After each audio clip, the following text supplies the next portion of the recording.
Hello, good day everyone. Because of the hectic schedules and the holidays, so I need to decide na kailangan ako i-discuss this one through online para maapas na to ang mga topics na to for the next examination. So, let's proceed now on to the games and sports. Actually, dali lang ni siya class kasi it's a run through of all the majors that you have done already from the first year and your second year nga stay diri sa UM. So, when we say games and sports, as what we have discussed on the previous discussions, that when we say play, it's more on activating the enjoyment of the particular individual or sa ato ang mga bata, sa children nato. Tapos when say games, it's more on activating their enjoyment at the same time following simple rules and regulations. Pag sports naman, it's an organized ano na siya, sports, meaning na siya yung mga rules and regulations, implementing bodies, and na siya yung mga facilitating nga mga sa tawagan na mga tournament managers and tournament procedures. Okay. So when we say games and sports, these actually are valuable educational forms. So actually, they develop capabilities to its optimum level. Tapos, aside from that, it cultivate patience and cooperations. So, ngano importante na siya nga, we need as early as elementary level, they need to experience games and sports because uh, in this way, makita nila na ang game na siya its own regulations, at the same time makita nila nga importante nga mosunod jud sila sa laws. And actually ang games and sports nga rules and regulations will help us produce a highly disciplined citizens as early as bata pa sila elementary. So kailangan na sila mo maging disiplinado on taking these games and sports. And at the same time, madala nila ni pagmudako na sila, they will become leaders and professionals also. So this actually teach how to cooperate and achieve success. Of course, they have the goal. Dili lang man sila modula. Kay although ang atong ginapaingon sa ilaha nga they enjoy every moment nga ginahatagan nato sila og task or mga games, but dili nato na mawala sa ilahang sarili na ang ilahang competitive level sa ilahang sarili na they aim also na mudaog sa particular game. So it help us them to achieve success also. So natin mga ginatawag na target games. When say target games class, these games are ang aim lang ani sa players are submit a target object, natay target object, while avoiding those obstacles. Okay, let's proceed to next one. Natin mga transferable skills for target games. Pinakauna diri is what we call offense, and the other one is defense. When I say offense, goal and precision are the priority. So, meaning, imong goal is to have the final, makaabot ka dito sa final location or close ka sa target as possible. So, that's what we call offense, meaning offensive ato ang approach. When I say naman defensive, it's more on blocking the enemy's goals direction is a growing tactic on a defensive skill. Like for example, sa basketball, kailangan mapaningkamutan nimo nga dili sila maka-shoot sa ilahang target, which sila ang offense tapos ikaw ang defense. So ang atong goal diri as a defensive approach or defensive team, i-block nato ang atong enemies para di sila makaadto sa ilahang direction. That's the transferable skill for target games. Now natay mga examples for target games. Pinakauna kettles, and the other one is ball games and ring games. Okay? So, Skittles, katong mga niya ka-arrange nga mga plastic or wooden sets good siya. Tapos, murag tig-un lang siya. Tapos, matumbas siya, matarget sa. So, imo lang ilabay ang ball as fast and hard, and the plastic version may be in the safer option. So, depende siya. Ball games, natin mga different ball games. That's a good example also for target games. Tapos, ring games. Just read this one ha, kasi This is a topics nga na-discuss na niyo in previous majors. Striking field or fielding games, these are actually the games which players score points by hitting an object and moving designated play areas or stopping the opponents from scoring or retrieving the object to prevent the play. So meaning, sa pangalan pa lang niya, pwede siya mo strike or pwede nila i-field ang particular, ang dula. Makita natin sa isa ka particular field. Examples of striking or fielding games na ginatawag na incoming, meaning participants learn to strike a ball with their hand to their group members and work as a group to field balls. So, pag kick-cricket naman, participants study and practice hitting the ball with their foot to score the runs and pitch ball to keep runner from scoring runs. Tapos, ang uphill, downhill, participants, they learn to work together to successfully field in events using the relay system. Okay. Well, say invasion games naman class, these are the team games that aim to achieve and invade a territory of their opponents. I-invade na to ang territory of their opponents in an effort para makascore sila og more points within the allocated time frame. Dapat, for example, within 5 minutes, 7 minutes, or 10 minutes, mostly to i-invade lang nila ang ilang territory para makascore sila. Okay? The other one, natay mga transferable skills in invasion games, just with this one, natay change of speed, spatial awareness, sending an object. Please familiarize this one. These are also examples of the games guard the pin, crossover, and then mat ball. Okay? So please read with this one kasi para masabtan niyo na siya. There's our suggested games only. Pero as a teachers, pwede pa mo create ang sarili na ito. Ang mga games ha, we do not limit ourselves on what is on the curriculum guide, on what is in the book. So, of course, we innovate things base sa availability, sa resourceful. Bas hindi ay gusto dyan mo sundon to nasa libro, pero dili siya available sa ato ang eskwelahan nga gitudloan. Dili siya available ang mga equipment and mga materials dito. So, we need to adjust. So, as mo na always na ako gina-remind sa inyo na we need to study the geographical location of our kining school. Of course, the background of our students, if kaya ba nila ni or dili ba ni siya tapos we should consider also their stamina, their culture para maging culture sensitive pud ta sa mga games nga to ang ipadula sa ilaha. Like for example, magpadula pud ka dito katong nagtudlo ka sa mga Muslim areas magpadula ka atong mga magdakpanay ug katong baboy. So we need to be culture sensitive also on the games and sports that we give to our students. Okay, let's proceed to rhythm and dances. This is very common, especially in physical education, because say PE teacher, how jud mo sayaw or kabalo jud mo sayaw. So we are expected, everybody is expecting us na how daaning nga field. But as what I have said, dili siya necessary maging hawta. As much as possible, kabalo lang ta. Ha? So, although I'm not invalidating for those students na skillful with this, pero as much as possible, aside sa skill that we have, aside sa gracefulness na ginapossess nato through performing rhythm and dances, as much as possible, we know what we are doing also. Para, kasi, di ba, bago ta maka-practice with this kind of profession, we need to surpass mo na ang pinaka-kailangan nato, the board exam. So, we need to understand every single lesson. We need to memorize every details of the lesson also. So, natay local, indigenous, and ethnic dances. Okay. When we say dance class, probably if you will be teaching higher grades na, grade 7, grade 8, to grade 10. Of course, grade 12 also na ating mga dances sa grade 12. Pero, as early as grade 6, gina-introduce na sila ang basic skills and rhythm and dances.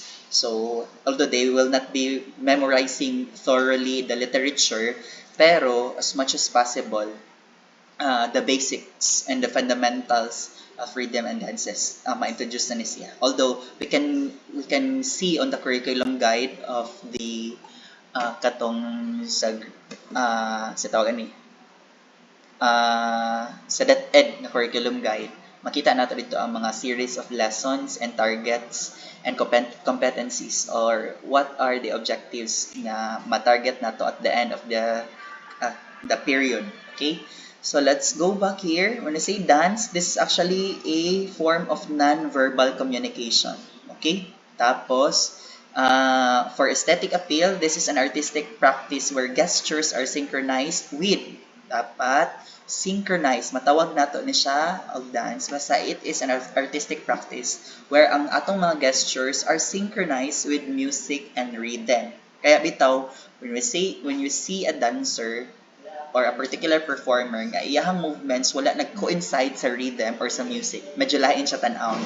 So as much as possible, it synchronized with ang iyang gestures could be synchronized to music and rhythm, so that we can call it as a dance also. Folk dance, known as from the past, of varying accompaniments. Past dance are very distinct from today's dances. Okay, when we say folk dance class, actually, this is a traditional dance. It represents the community where we belong. So kaya gina-preserve jud nato sa folk dances kasi it's somewhat somehow it's our identity as individual. It represents who we are, and then who we were before, and what are the culture and tradition that we have before, bago ni mga colonizers and influence from the other countries nga naata karon. So actually, si folk dance, it preserves tradition. Through folk dance, you know about people's culture in different regions. Why? Kasi nata ginatawag class na national dance and regional dances. This classified as folk dances, pero classified siya as the two, the national dance and the regional dances. When we say national dance class, this actually represents to those dances nga kabaluta nga diri sa Philippines siya atoa siya, but wala siya particular place nga gigikanan. For example, Cariñosa, it has kanang influence from the other countries, Spanish culture, pero wala siya particular place kung asa siya gikanan. We say regional dances naman katutong mga dances that have or has particular places kung asa siya gigikan jud nga place diri sa Philippines.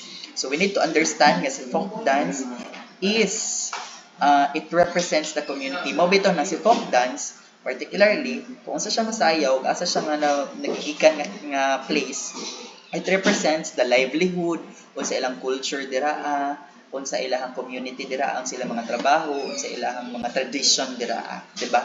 So as you have observed also. Sa ethnic dance, if you will ask, it belongs to regional dances kasi it came from the specific indigenous people. So although wala siya proper literature, but through studies and dance researches, hopefully na siya mga proper literatures kasi dynamic man gud ang mga kining sa tawag ani movements on ethnic dances. So dynamic time by time, it affected by factors sa ilahang mga culture, depende sa ilahang purpose, worship God, mating, war dance, or Thanksgiving. So it comes naturally sa ilahang lawas na mugawas lang na sa ilahang sayaw. So mao nang wala siya proper literature. Unlike sa folk dance na siya proper literature that is written by Francisca Reyes Aquino, tapos gibutangan siya og music by Ramon Ubosan. So you need to familiarize with that one also. Okay, now going back here, in other words, plays, folk dances, music, and costumes tells their origins and characteristics. This is what I am talking earlier na it represents who we are and kinsa ng mga tao diha nga place. Okay, like for example, si Tinikling. Si Tinikling is an observation lang of kanang mga langgam nga gasay-sayaw gaambak-ambak sila. Then gimuan na Francisca Reyes Aquino og literature kaya nahimo na siyang sayaw. Of course, kining mga pandanggo sa ilaw, it represents the community nga kanang sugaton nila ilahang mga bana gikan sa pangisda, gikan sa pangalakal, o gikan pa sa bukid, tapos sugaton nila og suga. So ana siya usually na. Cariñosa also is a good dance, good example of a folk dance. It represents who we are before. Okay, it's a conservative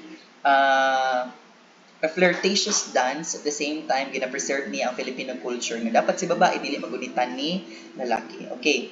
Music plays as a major role in the Philippine folk dances, but visual elements play a greater role. Usually dancers wear bright, warm color costumes depende sa sayaw. Natay balintawak ay naputay Mariclara. Usually pag Mariclara, urban nga mga sayaw. Pag rural areas, sila gasandal dito mga balintawak na siya nga mga costumes. Okay? Body posture as required by dance, dancing requires elegance and poise. Kani, importante po siya.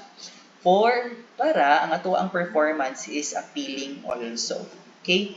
So, tudluan na to sila as early as elementary, dapat makabalo na sila ana nga mga importante nga matarong na ilahang body line, matarong ilang rhythm, ang sense of rhythm, and emphasis of movements also. Okay? Natay mga local, indigenous, and ethnic dances example here. Pinakauna Cariñosa, this national dance. One of the national dance to be proud of is Cariñosa. Okay? As what I have said earlier, na siya flirtatious moves. Pero, ang kalayaan lang ni Cariñosa, nagyapon siya preservation of Filipino female na culture na dapat, as much as possible, prim and proper gihapon siya. Okay, kung kabantay mo sa Cariñosa, ang sayaw niya, ana sila handkerchief. That's gunitan lang na sa lalaki and gunitan ko na sa babae. Dili pwede dyan na magunit lang kamot. Kasi sa unang panahon, pag magunitan nimo yung kamot sa lalaki, sa babae, ikaw lalaki, dapat pakasalan na dyan na nimo. So, muna, sa karinyosa nga dance, kung bantay ta, na sila connection between girl and boy pero through handkerchief. Tapos ay mga signs and symbols. Like for example, iahampak niya na sa iyang likod ng kanang panyo. Pasabot ana, we will meet at the back. So yun ana, good yung mga signs and symbols also. So that's kaya ingon ana ka importante ang folk dance on Filipino identity kasi it represents who really we are as Filipinos. Maglalatik is a warrior dance. It's use of a coconut shell also placed on dancer's hands and on vest hanging on 4 or 6 coconut shells hubs. Okay, itong mga bagol. Okay, so conceals a form of trapping and boxing concealed dance. Okay, so kaya ano siya, kining war dance. Polka Sanayon, this is another example of folk dance. Polka ballroom was popular in Spanish time in Batangas province. Okay, nana siya kining influence of Spanish culture, si Polka Sanayon. Itik-itik naman, it is believed to have originated from Sibay, a dance Sibay performed in Dihado music. Tapos, the Sibay is a bird dance that came from neighboring Visayan islands. So, according sa mga folklore, kaning itik-itik class is a traditional dance was first performed by a young woman named Kanang. Okay, si Kanang was the best dancer in the province of Surigao del Norte. Okay, tapos, at the baptismal reception, she was asked to perform and improvise her dance steps para i-imitate lang ang duck walks and splashes of their water on its back. So, mostly, gina-imitate lang niya ang movement sa ducks. Kaya itawag siya itik-itik. Okay, next. We will proceed now on, asa na to?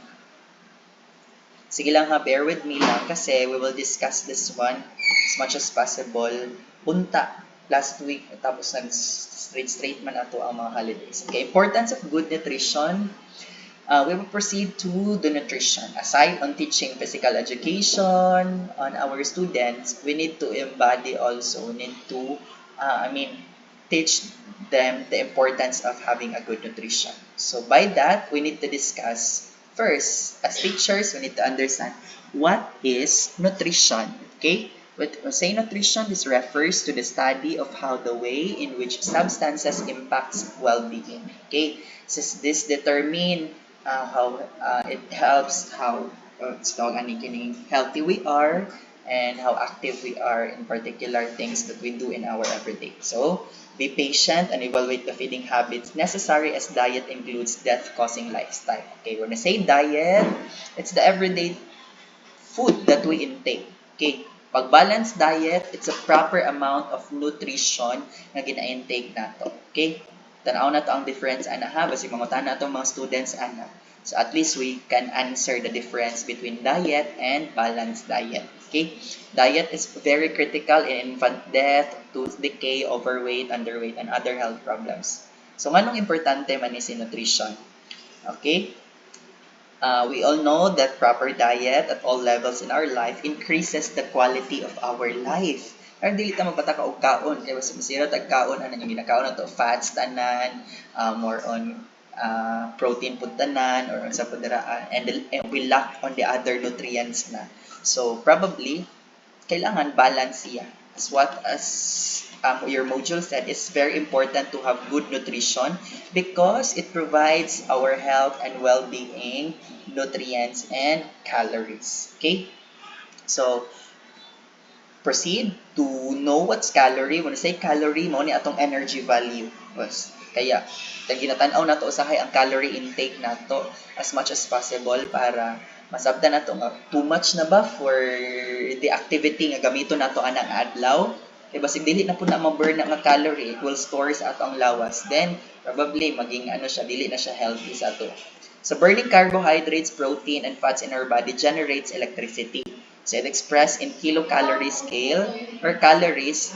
So, kani siya mga heat units ni that determine our body's energy and the energy that food provides. Every time na move ta, muhimo ta physical activity, it burns the calories sa atong lawas. But depende na siya.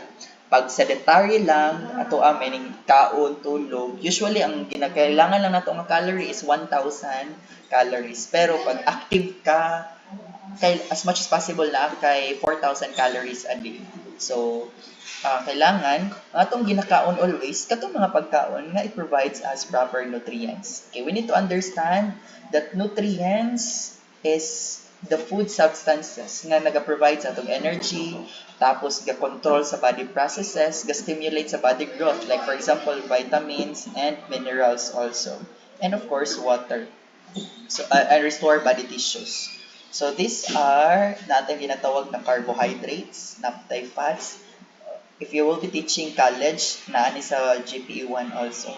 Tapos vitamins, minerals, and water. So, as much as possible, as early as grade 5, grade 6, mabalaan na ni sa mga bata. Nga importante ni siya. Para pag abot nila silang balay, they will practice this one. And then, makontrol nato ang ilahang mga ginakaon base sa ato ang ginatudlo sa ilaha. Kaya that's very important role of PE and health teachers in teaching elementary grades. So better quality benefits from balanced food decisions. It's eating the right proportions and ingredients. Okay? Dili kay magpariha ka kay kisa ganitong kuan. Ang uban mong good ka one egg a day is okay na daw siya. Although it provides us calcium and kining protein, pero we are lacking of other nutrients na nato natagaag chance atong lawas nga maka-receive og other nutrients. Kailangan pa man nato vitamins, kailangan man nato carbohydrates, although kailangan pa nato fats and somewhat some days nga kailangan nato og much enough energy also. Okay? So, si carbohydrates, it provides us energies, number one source of energy. Although, ang pinakauna nga pinaka-good source of energy dapat is si fats kasi it provides us higher form of energy. Pero pag too much namang good si fats sa atong lawas, dili na siya healthy. Kaya ang unang gina-generate sa atong lawas as a form of energy is si carbohydrates. Carbohydrates, pwede na ito na makuha on mga starchy foods, like for example, rice also. Okay? And then, vitamins is very important also para makontrol ang mga body processes and stimulate body growth. For example, vitamin C provides as immunobooster. So, para dili ta dali maano sa mga external nga mga virus and mga bacteria also dali ra ta sipunon or inana. Vitamin E, it helps our skin, hair, and other external organs nato. So, it restores our body tissues also. Okay, so minerals, it really helps us also phosphorus, calciums, so good for bones and teeth also nato. Kailangan nato na siya. And of course, water to balance also our digestion. Okay, better quality benefits from balanced food decisions, eating right proportions and ingredients. Okay, as what your mojo said, you need to consume a range of foods, and because no one meal that can supply all the nutritions and body requires to keep you alive. So, dili dyan na to na kaya na ning okay ra ning isa ka bulan tag isa ra ko ka itlog sa isa ka adlaw. Kasi importante nga natay variety of food nga kaunon. Although dili siya nga variety din daghan pud tag isa pud ka kilo nga lechon, isa pud ka kilo nga humba, isa pud dapat it's right amount of food nga it contains proper nutrition also. Okay? So, next, natay helpful eating guidelines. We can teach our students or we can introduce this to our grade 5 and grade 6 nga students. Okay, pinakauna, eat a variety of foods for good health. So, importante, para masabtan nila dapat masabtan nila ang gina-provide nga mga nutrients atong lawas as gikan sa mga pagkaon nga ginakaon nato. Okay? Tapos, kasi you cannot get all the nut you need from one food alone. So, di ba? Sa itong example na ko, itlog, makuha na din mo ito ng mga nutrients ito. Ang makuha naman nato sa itlog is protein lang o calcium. Although si shell, pwede na ito makaon, by the form of, pwede na ito siya dugmokon, isagol sa mga cupcakes, or i-flavor sa ito ang mga other nga mga pagkaon. Can get calcium from that one. The other one, maintain healthy weight. Of course, di ba? Makita nato nga kung conscious ta on what we are eating also. Kita nato nga ma-regulate nato atong pagkaon also. So, if you are aware nga kani dali ra ni makaana sa buha makahatag og kaning dugang nga weight. So, probably gamay lang ang kaunon na. So, at least they will be aware also. Then, the third one, eat foods that are low in fat, saturated fat, and cholesterol. Naman ito ginatawag na saturated fat and unsaturated fat. The good example for saturated fat is kanang mga chicken oil. Kanang ginakaon na to, ginasabaw pa noon nato ng chicken oil sa manginasal.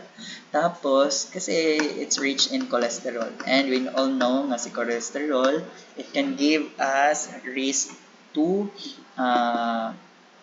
mga other nga mga sakit. So, dapat low in fat lang siya. As much as possible, pero medyo, di ba, medyo mahal man itong mga unsaturated or mga vegetable oil. Kaya nga itong kuha na lang, katong mga mantika nga saturated.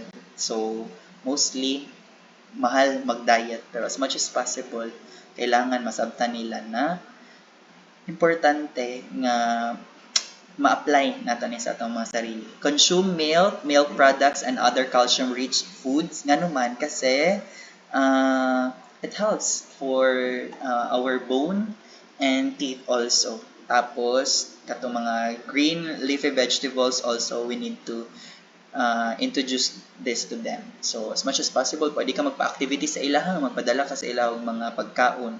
And mga ginagmay lang mga pagkaon. Then ipa-explain mo sa ilaha unsay mga importance and small fish every day. So ayo si karne every day. Eat plenty of vegetables, fruits, root crops, and grain products. Especially if you are elementary teacher, kamo pag ma-assign mo ang elementary.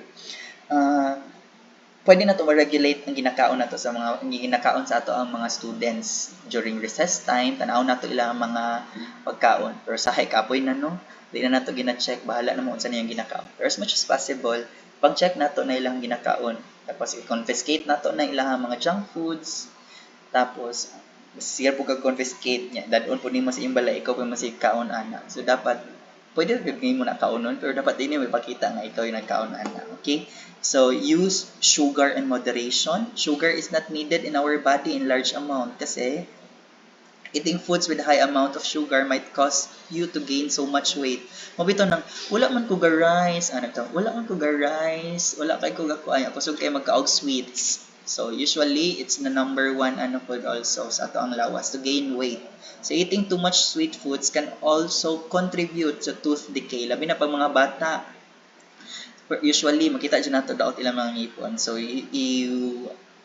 control or para ma-moderate nato ilang sugar intake. So at least we need to introduce to them to this kind of topics also. Use iodized salt but avoid excessive intake of salty food. Okay? too much salt sa ato ang diet kay na pwede siya mag-increase of kanang high blood pressure. Processed foods are also high in sodium. So, dapat moderate lang atong ginakaonan. So, eating too much sodium also makes your body retain fluid aside from making you at risk for high blood pressure. Tapos, eat clean and safe food. Mabito ng as much as possible, mag-control dyan nato ang mga canteen sa mga mga school. Kaya para ma-assure nato nga limpyo ug safe ang ginakaon sa mga bata. Okay?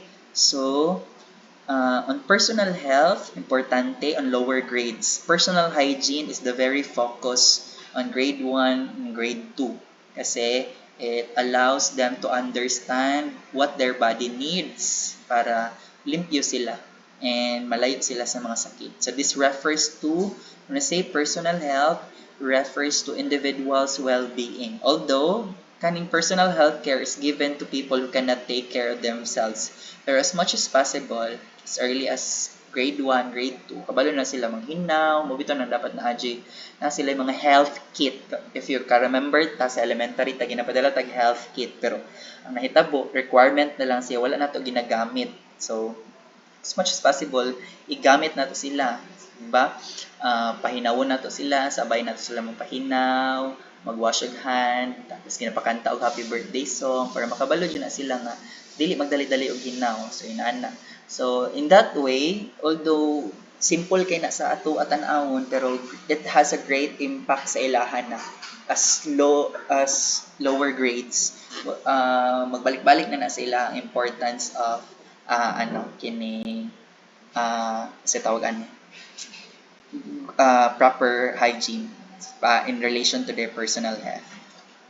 Okay, a health concern is any problem that contributes issues for safety.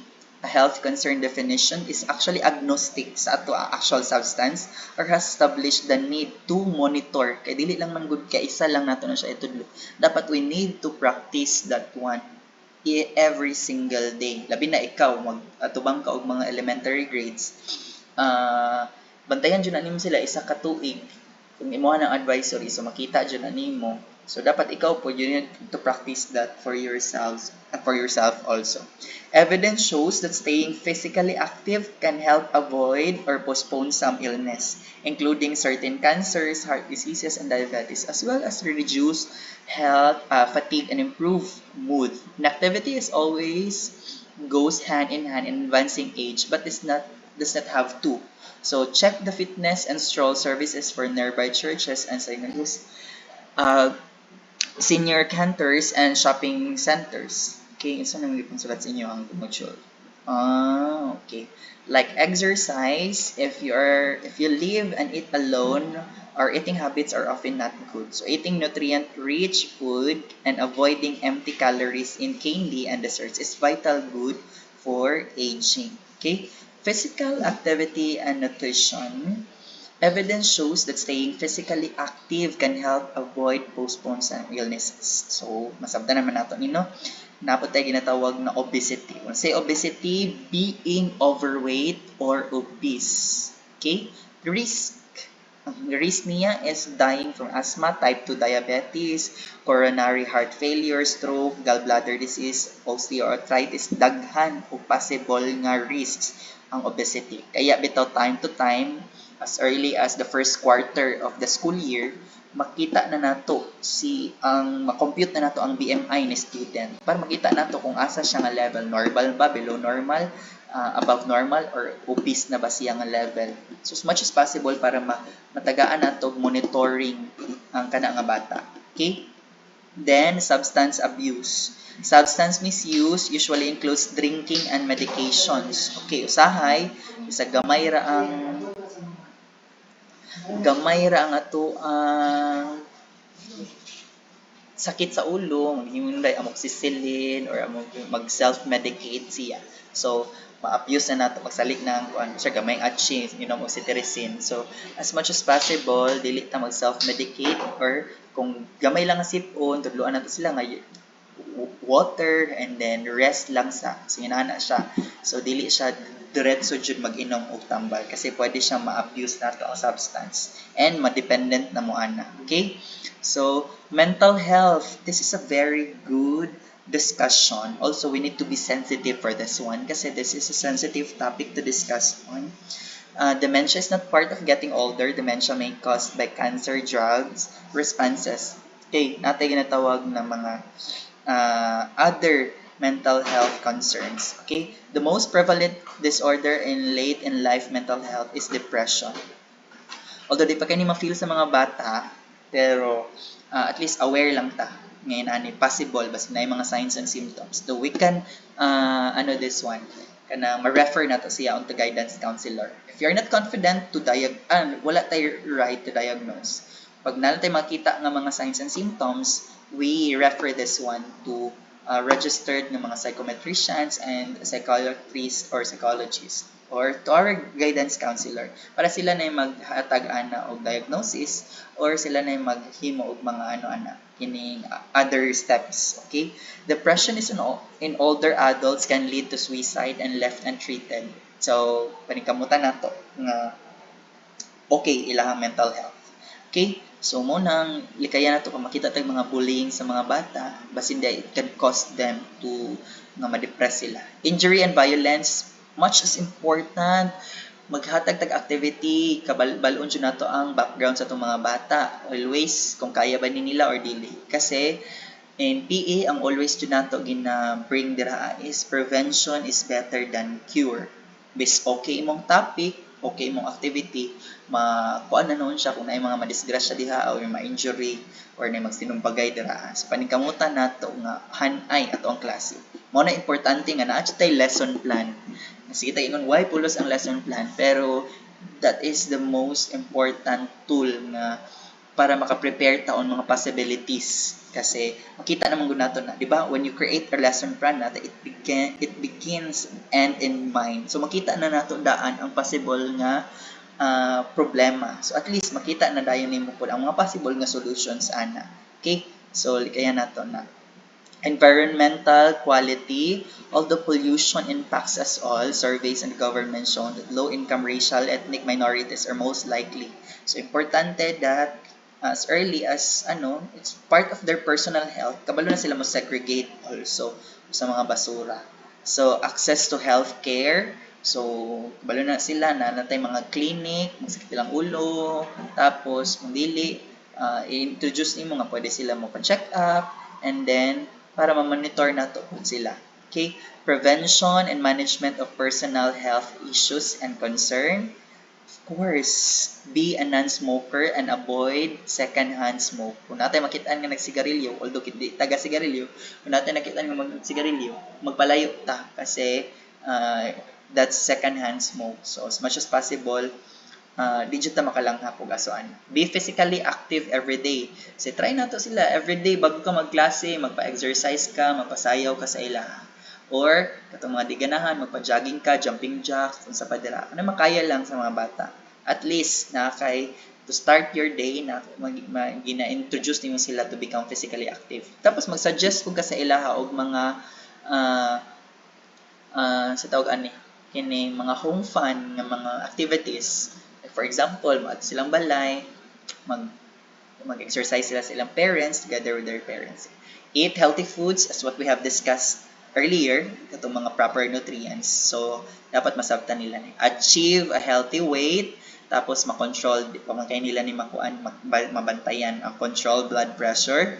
Tapos, wala pa man nino, kanang mga limit intake alcohol. I don't know ano yung module. Reduce their stress. So, i-divert ang mga attentions on other fields also. Be screened and tested regularly. Notify healthcare provide and new signs and symptoms. Bisig na kay mga gihangga dira or sa badira na ni mga rashes ang bata. So, at least bantayan nato also. Okay? So, karon i-discuss nato after face-to-face kaning injury prevention and safety and first aid. So, I think that's all for the discussions for online. Please, if wala ka na ito nasabtan, pwede ta mabalik og basa. Okay?